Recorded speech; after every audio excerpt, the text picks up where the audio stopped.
वह मुक्त हो जाता है, इसमें कोई दो मत नहीं है।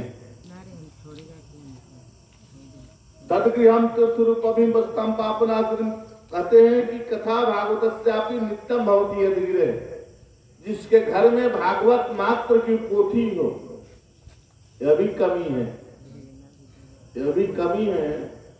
सरल सरल ढेर लोग कर देवे लगा हो, लेकिन रामायण की तरह कर दी हो। व्यास जी कह रहे कि महाराज कथा भागवतस्यापि नित्यम भवति यदिग्रह, जिस घर में नित्य भागवत पोथी की मात्र पूजा होती है, तदगृहम तीर्थ रूपम ही वस्ताम पापनाशरम, वह घर घर नहीं बल्कि तीर्थ बन जाता है मात्र पोथी की पूजा करने से। श्रीमद् भागवत महापुराण की पुस्तक की मात्र पूजा करने मात्र से वह घर, भगवान वेदव्यास जी कहते हैं कि वह तीर्थ का स्वरूप हो जाता है। तदगृहम तीर्थ रूपम ही वस्ताम पापनाशरम, और उसका सारा पाप ताप संताप नष्ट हो जाता है केवल पोथी रखे से, किताब। इसलिए भागवत का किताब कम से कम घर में रहना चाहिए, पूजा पाठ करना चाहिए, उसका दुख दुख होना चाहिए।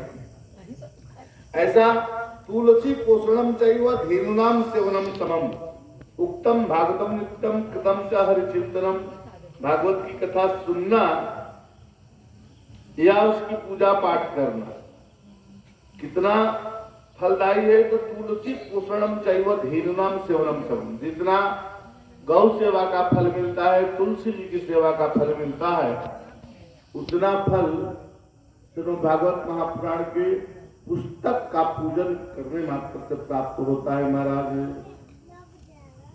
अब पूछा गया महाराज की बड़ा सुंदर कथा चल रही थी, हरिद्वार में सनकादिकों के द्वारा सुनाया जा रहा है। देवर्षि नारद बैठे हैं बीच में श्रोता के रूप में, और कथा श्रवण एक एक बात पूछते हुए कथा सुनते हैं। कौन दिन के कब सुनना चाहिए, किस महीना में सुनना चाहिए, तो सनकादिकों ने कहा कि दीना नाम नियमो नास्ति सर्वदाम श्रवणम मतम, सर्वदा श्रवणम मतम। यह श्रीमद् भागवत महापुराण के तमाम पंडित कहे कि इस दिन से उस दिन से ऐसा शुरू करो, इस तारीख से इस दिन, लेकिन वेदव्यास जी कहते हैं कि दीना नाम नियमो नास्ति सर्वदा श्रवणम मतम, इसमें दिन का कोई निश्चित नहीं, दिन तिथि तय न करो, जब तुमको जहां भी सुअवसर प्राप्त हो जाए तब कहीं भगवान की कथा श्रवण करना चाहिए, यही मूल बात है। तथा कहते हुए महाराज अभी मात्र कथा के महात्म ही समझाए हैं। तत्संग नैव संतोषी गमिष्यंत उग्रता में वांगमय मूर्ति प्रत्यक्षा वर्तते हरि श्रवणात् पाठात् दर्शनात् पापनात्। मात्र कथा के महात्म ही कहे कि यह ऐसा ग्रंथ है कि भगवान श्री कृष्ण का प्रत्यक्ष शब्दमय मूर्ति है। भागवत महापुराण कोई किताब नहीं है, कोई किताब नहीं है। क्या है? तो शब्द ही ब्रह्म है, शब्द ही ब्रह्म है, क्योंकि शब्द का कभी नाश नहीं होता। जो हम बोलते हैं वह अनेकानेक वर्षों तक महाराज आकाश में गूंजता रहता है यह शब्द, इसलिए जिसका नाश न हो वही ब्रह्म है, शब्द ही ब्रह्म है। इसलिए यह जो शब्द लिखा हुआ है प्रत्यक्षा वर्तते हरि, तेने वांगमय मूर्ति प्रत्यक्षा वर्तते हरि। हरि मैंने भगवान श्री कृष्ण का यह प्रत्यक्ष वांगमय मूर्ति है श्रीमद् भागवत महापुराण। इसीलिए इसका पूजन पाठन श्रवण या रखने मात्र से भी बहुत सारा पाप ताप संताप नष्ट हो जाता है। ये चल ही रही थी कथा इतनी, अभी महात्मा की ही कथा हुई थी, तब तक जैसे ही भक्ति देवी को पता लगा तैसे ही ज्ञान और वैराग्य युवावस्था को प्राप्त किया, और जवान होकर के महाराज ज्ञान और वैराग्य भक्ति देवी के साथ नृत्य करता हुआ नाचता हुआ वृंदावन से शीघ्र ही सीधे हरिद्वार पहुंच गया। महाराज क्या कहा? भक्ति सुतौ तौ तरुणो गृहीत्वा प्रेमैक्य रूपा सहसा विरासित, श्री कृष्ण गोविंद हरे मुरारे नाथेति नामानि मुहुर्बदन्ति। महाराज भक्ति देवी अपने दोनों पुत्र याग और बैरागी को युवावस्था में देख करके बड़ी प्रसन्न हुई और नृत्य करती हुई वहां से सीधे हरिद्वार के लिए पलायन किया और सीधे वहां जाकर के महाराज महात्माओं के बीच में जाकर के बैठ गई और पूछने लगी, वतिष्ठामी, मैं कहाँ बैठूं, मैं कहाँ बैठूं? तो महाराज महात्माओं ने कहा, सब चारों कुमारों ने कहा, आप सीधे जाकर के भक्तों को हृदय में विराजमान हो जाओ। तब से भक्त देवी भगवान की कथा सुनने वाले भक्तों के हृदय में विराजमान हो जाती है। भक्त के जहाँ जहाँ कथा होती है, वाल्मीकि रामायण में यह भी हनुमान जी से एक बार पूछा गया कि आपका निज स्थान कहाँ है, आप कहाँ निवास करते हैं? तो वाल्मीकि रामायण में हनुमान जी ने कहा कि यत्र यत्र रघुनाथ कीर्तनम तत्र तत्र कृतमस्तकांजलि वास्तवादि परिपूर्ण लोचनम मारुति नमत राक्षसांत। ऐसे श्री हनुमान जी महाराज जहां जहां भगवान की कथा होती है वहां वहां हनुमान जी महाराज बड़े विराजमान हो जाते हैं। और वही भक्ति देवी जाकर के महाराज बैठ गई। महाराज देवर्षि नारद ने भक्ति देवी को भक्तों के हृदय में विराजमान कराया और तब से महाराज भक्तों के हृदय में बैठ गई भक्ति देवी। अब देवर्षि नारद ने महाराज महात्माओं से पूछा कि बाबा ठीक है, ये तो मैं समझ गया, भक्ति ज्ञान और वैराग्य स्वस्थ हो गए, तरुण हो गए, युवा हो गए। भक्त देवी प्रसन्न होकर के अपने भक्तों के हृदय में जाकर के विराजमान भी हो गई। मगर अब ये बताइए, इस कथा से कौन कौन से पाप दूर हो जाता है? भागवत की कथा सुनने मात्र से क्या क्या फायदा होता है और कौन कौन सा पाप कटता है? महाराज वो अभी लिखा है, वो अभी वेद व्यास जी ने लिखा है। अलौकिको यम महिमा मुनीश्वरा सप्ताह यज्ञोद्यलोकितो मया मूढ़ा सठाय पशु पक्षिणोत्र सर्वे पापतमा भवन्ति। आदमी तो आदमी है, मनुष्य तो मनुष्य है। पशु पक्षी भी यदि इस कथा को श्रवण करता है तो अभी निष्पाप निष्कलंक हो जाता है। महाराज ये मानवा पाप कृतस्तु सर्वदा सदा दुराचार रता विमार्गा क्रोधाग्नि दग्धा कुटिलश्च कामिनः सप्ताह यज्ञेन कलौ पुनन्ति। ऐसे ऐसे पाप, ये मानवा पाप कृतस्तु सर्वदा सदा दुराचार रता विमार्गा। जो मनुष्य कभी कभी नहीं सदा दुराचार में रत रहता हो, पापी हो, महापापी हो, ये मानवा जो मनुष्य पाप कृतस्तु सर्वदा हमेशा पाप में ही रत रहता हो, हमेशा पाप ही करता हो, या सदा दुराचार रहता विमार्गा, हमेशा दुराचार ही करता हो, हमेशा बीमार माने कुमार्ग पर ही चलने वाला चलता हो। क्रोधाग्नि दग्धा कुटिलश्च कामिनः सप्ताह यज्ञेन कलौ पुनन्ति। महाक्रोधी हो, कामी हो, कुटिल हो, ऐसे मनुष्य को भी जो सप्ताह यज्ञ की कथा श्रवण करता है, ऐसे मनुष्य भी पाप मुक्त होकर के सप्ताह यज्ञेन कलौ पुनन्ति।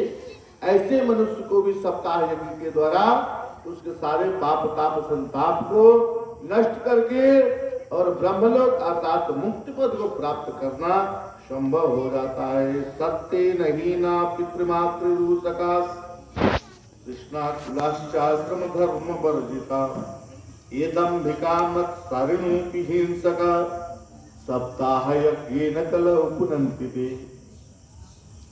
पंचकुल पापा छलशब्द कारण क्रूरा पिशाचा इव निर्दया से। ये सब पाप है, भयंकर भयंकर पापों को गिनाया। पंचकुल पापा छलशब्द कारण क्रूरा पिशाचा इव निर्दया से। ब्रह्मस्व पुष्टा व्यभिचार कारण सप्ताह यज्ञेन कलौ पुनन्ति। वो भी सप्ताह यज्ञ से वो भी पाप मुक्त होकर के महाराज वैकुंठ के अधिकारी बन जाता है। जो 5 प्रकार की महापाप है, 5 प्रकार के महापाप बताए गए हैं। गर्भस्थ स्त्री का वध करना, अबोध बालक का वध करना, खेत खलिहान में आग लगाना, गौ ब्राह्मण देवताओं को हत्या करने वाला या माता पिता का हत्या करने वाला, ये 5 महापाप है। ये महापाप है। मगर ऐसे पापी को भी सप्ताह यज्ञ नकलो पुनंकिति, सप्ताह यज्ञ से पवित्र किया जा, अर्थात पाप मुक्त किया जा सकता है महाराज। कायेन वाचा मनसा विपाकं तम कुर्वन्ति तथा परस पुष्टा मलिना दुराशया सप्ताह यज्ञ नकलो पुनंकिति। बड़े से बड़े पाप अपने तो जब इतना भाग दिया, वेद व्यास ने इतना महत्व बता दिया श्रीमद् भागवत महापुराण की, कितना भी बड़ा पापी क्यों ना हो, यदि सप्ताह यदि कराता है या करता है तो महाराज निश्चित रूप से उसका पाप समाप्त हो जाता है। तब नारद जी ने पूछा कि अरे बाबा, इसके बारे में कोई प्रमाण हुआ, कोई प्रमाण है? कैसे फालतू के बके जा रहे हो, ये कर देते वो कर दे, कभी कोई प्रमाण है? तब वेद व्यास ने कहा हाँ प्रमाण है। सनकादिकों ने कहा हाँ प्रमाण है। क्या प्रमाण है? तो महाराज एक कथा सुनाते हैं, आप लोग ध्यान से सुनो। आत्तर्ते कीर्तयिष्याम इतिहासं पुरातनम यस्य श्रवणमात्रेण पापहानि प्रजायते।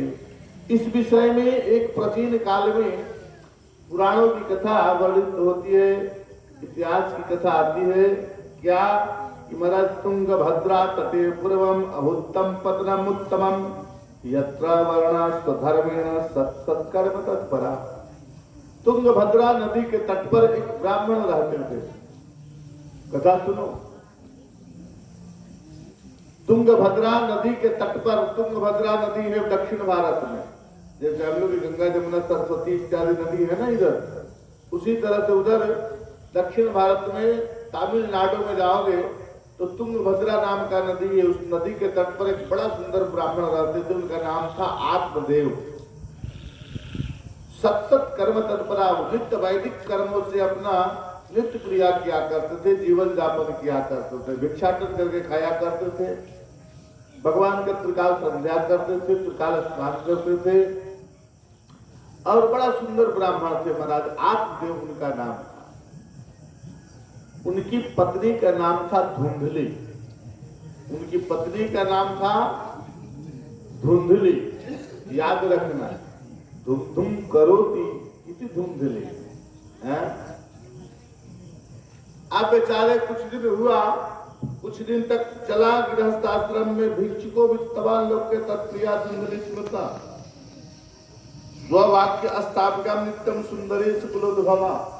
बड़ा सुंदर थी धुंधली, मगर इसमें कमी यह था कि अपने बतिया खुटवा हो गाड़, बतिया अपने बनाती थी, अपने जबरदस्ती अपने पति को। थोड़ा जबर थी, मजबूत थी, खा पी के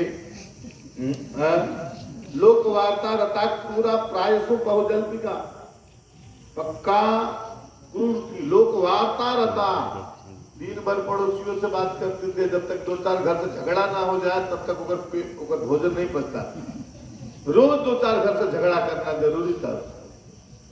2-4 अड़ोसी पड़ोसी से जब तक गाली गलौज न हो जाए, झोटा झोटी न हो जाए, तब तक उसका खाना नहीं पचता।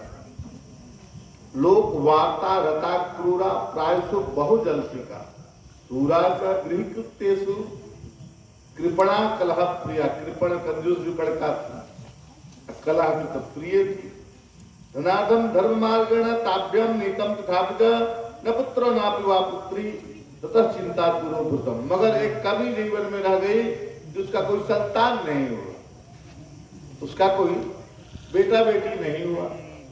अब वो बार बार अपने पति को कोसती थी कि तुम्हारे चलते बेटा बेटी नहीं हुआ, तुम ठीक आदमी नहीं हो। एक दिन तक खूब झगड़ा किया अपने पति से, अपने पति से खूब मारपीट किया कि तुमने साथ रहना बेकार है, तुम फालतू आदमी हो। अब बेचारा पति आप ब्राह्मण परिवार से थे, बड़े सीधा साधे थे, बड़े दुखी हो गए। उसके आचरण से बड़ा दुखी हो गया ब्राह्मण। और ब्राह्मण कहता था कि ऐसा कलह से अच्छा है रोज रोज झगड़ा झंझट करने से अच्छा कि चलो मर ही जाते। अब घर छोड़ के निकला ब्राह्मण, सीधे जंगल में चला गया। एकदा साधु दुखात गृहम त्यक्त्वा वनम गता, वन में चला गया आत्महत्या करने के लिए। क्यों? क्योंकि बेटा नहीं है, रोज घर में झगड़े हैं, क्या फायदा। वहां गया था, जंगल में गया था, एक बट वृक्ष के नीचे जाके बैठा कि थोड़ा सुस्ता थक गया था चलते चलते, गर्मी का दिन था, प्यास लगा था, बैठ गया, पानी पिया, तालाब था वहां, पानी पी लिया, तालाब से बैठ गया, थोड़ा देर सुस्ताया, अच्छा लगा। तब तक इतने में ही एक महात्मा वहां आ गए। इत्तम जन्म निष्णस्तु प्रजा दुख न कर्षिता मुहूर्ता तपि तत्रैव सन्यासी कच्चित आगता। एक महात्मा आ गए, एक महात्मा वहां आ गए। अब महात्मा को देख करके ये हाथ जोड़ करके प्रणाम किया, और महात्मा ने इसको दुखी देखा कि ब्राह्मण है, लगता है कि ब्राह्मण परिवार से है, ये दुखी है, जंगल में अकेले बैठा है, क्या बात है, रो भी रहा था कि अब तो मरना है। तब तक महात्मा को दया आई। महात्मा ने पूछा, ओ पंडित जी क्यों रो रहे फालतू के? कथम रोदसी विप्रम तुम काते चिंतावली ऐसी, क्यों रो रहे हो, क्यों चिंतित हो, क्यों दुखी हो, क्या बात है, बताओ मुझसे। अब तो महात्मा को देख करके हाथ जोड़ा महाराज, ब्राह्मण हाथ जोड़ा, प्रणाम किया, और प्रणाम करके अपने रोने का कारण बताया कि बाबा क्या बताऊं, मैं तो यहाँ मरने के लिए आया था, आप भले मिल गए, अब तो मेरा कोई संतान नहीं, मेरा घर में कोई वंश नहीं चला है, इसलिए मुझे निर्वंशी लोग कहता है, मेरा बेटा बेटी कुछ नहीं हुआ, इसलिए मैं बड़ा दुखी रहता हूँ। रोज घर में झगड़े होता है पति पत्नी में, मैं क्या करूं, उससे अच्छा तो मर जाना। महात्मा ने समझाया। ब्राह्मण ने कहा कि देखो महाराज, इतना कमजोरी है, भगवान के न जाने कौन सा ग्रह नक्षत्र उल्टा पड़ा है कि पालते या मया धेनु सावंध्या सर्वदा भवे, यो मया रोपितो वृक्षो सोपी बंध्यत्व माश्रय। यहाँ तक कि मैं जिस गाय को पालता हूँ ना, वह गाय भी महाराज बच्चा नहीं देती है। जो वृक्ष में लगा देता हूँ, वृक्ष कभी फला नहीं आता। ब्राह्मण देवता ने महात्मा से अपना दुख निवेदन किया कि महाराज न जाने कौन सा मैं कर्म किया हूं कि महाराज इस प्रकार के मुझे प्रायश्चित हो रहा है। मेरा लगाया वो वृक्ष कभी आज तक फला नहीं, मेरा पाली हुई गाय कभी बच्चा नहीं दिया। तदभागाक्षर मालम च वाच्या मास योगवान सर्वम ज्ञात्वा यदि पश्चात विप्रम मुझे सविस्तर। इस प्रकार ब्राह्मण के बात सुनकर के महात्मा ने कहा कि लाओ तेरा हाथ दिखाओ तो अपना, देखे तेरा भविष्य क्या है, तेरा भाग्य में क्या है कि नहीं है। तो महाराज महात्मा ने उसका भविष्य पढ़ा, देखा तो महाराज पहले तो समझाया महात्मा ने कि अरे यार पंडित, क्या तुम बाल बच्चा के चक्कर में पड़े हो, मुंचा ज्ञानम प्रदारूपम बलिष्ठा कर्मणों प्रति विवेकम तु समाचार्य संसार वासना। अरे पंडित, ये क्या बाल बच्चा के चक्कर में पड़े हो, कौन जरूरी है कि बाल बच्चा हो जाए तो तुमको सुख मिल जाए, बाल बच्चा से सुख मिल जाए, ये जरूरी नहीं है। देखो उदाहरण दिया कि संतते सगरो दुखम हवा पांगा पुरा था। राजा सागर का 60,000 बेटा हुआ मगर कोई सुख मिला। राजा दक्ष के 60,000 बेटा हुआ मगर बेटाओं से कभी कोई सुख मिला नहीं। अर्थात ये जरूरी नहीं है कि तुमको बेटा हो जाए तो तुमको सुख मिल ही जाएगा, ये जरूरी नहीं है। और यही घटना घटी, कथा ध्यान से सुनना, यही घटना घटेगी। इसलिए महात्मा ने समझाया कि अरे पगला पंडित, क्यों बेटा बेटी के चक्कर में पड़े हो, घर गृहस्थी के चक्कर में रो रहे हो, चलो साधु बन जाओ, चलो बाबा बन जाओ, छोड़ो घर द्वार अपना, सन्यासी बन जाओ।